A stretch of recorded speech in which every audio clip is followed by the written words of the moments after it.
Baik, fokus kita pada surah ini ialah pada ayat yang ketiga, iaitu ayat sebab penamaan surah ini.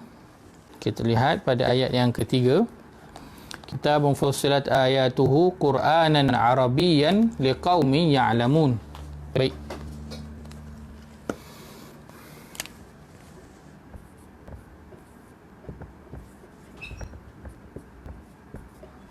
Diterangkan ayat-ayatnya. Fussilat ayatuhu, diterangkan, yang dijelaskan ayat-ayatnya. Baik, ayat-ayat ni, apa maksud ayat? Selalu kita dengar kan, kita selalu baca ayah, ayatun. Kalau jamak dia ayat, ini jamak maksud dia ayat-ayat. Ataupun kita boleh jumpa tulisan dia sebegini dalam Al-Quran, ayat. Sama. Maka ini adalah, ni ayat, ni adalah ayat. Ni adalah dalam bentuk plural, ini adalah singular. Maksud dalam bahasa Melayu, ayat, ayah dalam Quran, maksud yang Allah sebut ayah itu, maksudnya ayat. Dan satu lagi maksudnya ialah apa? Tanda. Ayat bermaksud tanda. Dia ada dua makna. Dia bermaksud ayat, iaitu ayat lah, ayat Quran yang kita baca. Dan juga bermaksud tanda. Tanda. Sebab itu kadang dalam terjemahan, kalau dia terjemahkan ayatina itu, ada yang diterjemahkan ayat-ayat kami, dan ada yang diterjemahkan tanda-tanda kami, iaitu tanda-tanda kekuasaan kami. Maka ayat itu ada dua, ayat ataupun tanda. Baik. Fussilat ayatuhu, dijelaskan ayat-ayatnya. Ayat-ayat Allah itu terbahagi kepada dua. Ayat-ayat Allah terbahagi kepada dua. Ni kena jelas. Ayat-ayat Allah, kadang dalam Quran kita baca ayatina, ayatullah. Dia ada dua. Yang pertama, saya padam ni dulu.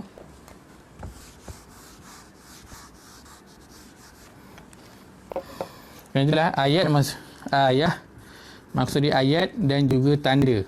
Saya tulis kat sini supaya kita boleh ingat. Pertama, ayat-ayat Allah. Bila sebut ayat-ayat Allah, dia ada dua. Yang pertama, ayat Qur'aniyah. Yang kedua, ayat Al-Kauniyah. Ni Qur'aniyah, yang ni Kauniyah. Baik. Ayat Qur'aniyah ni apa? Al-Quran lah. Ayat Kauniyah ni apa? Alam.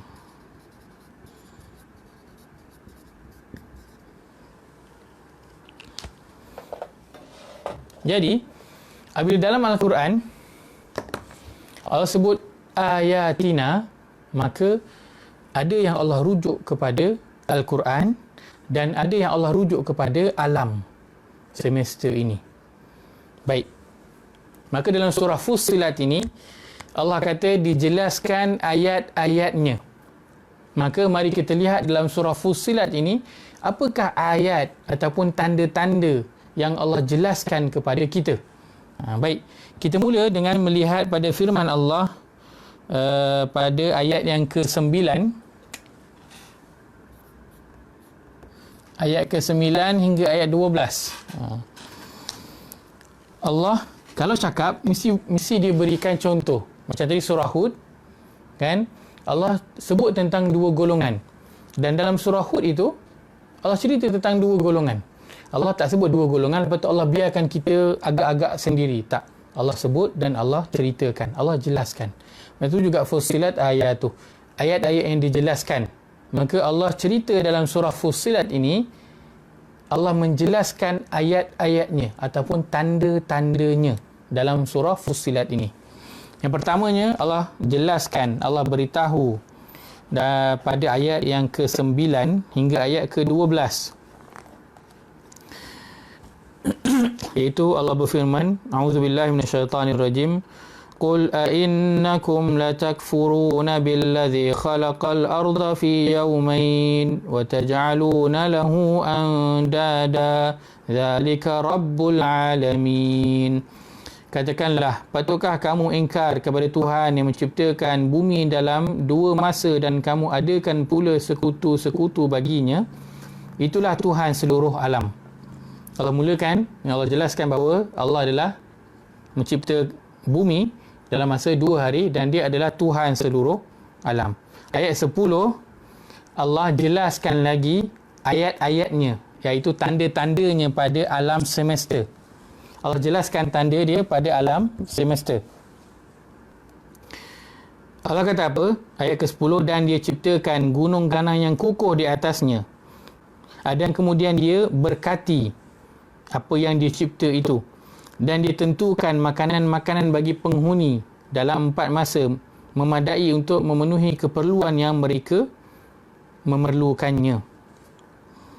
Allah cipta gunung ganang, Allah berkati, dan Allah bagi tentukan rezeki untuk siapa yang hidup di bumi ni. Allah tentukan dah rezeki siap-siap. Allah tahu apa yang mereka perlu, Allah bagi siap-siap. Itu dia Allah. Dia tak cipta dan dia tinggalkan. Dia cipta, dia bagi apa yang kita perlu untuk kita menjalankan tanggungjawab kita. Allah letakkan tanggungjawab untuk kita faham Al-Quran, untuk kita baca dan kita faham Al-Quran, untuk kita baca, tadabbur dan tazakkur Al-Quran. Maka Allah berikan kita apa? Allah berikan kita penglihatan, pendengaran, hati, akal.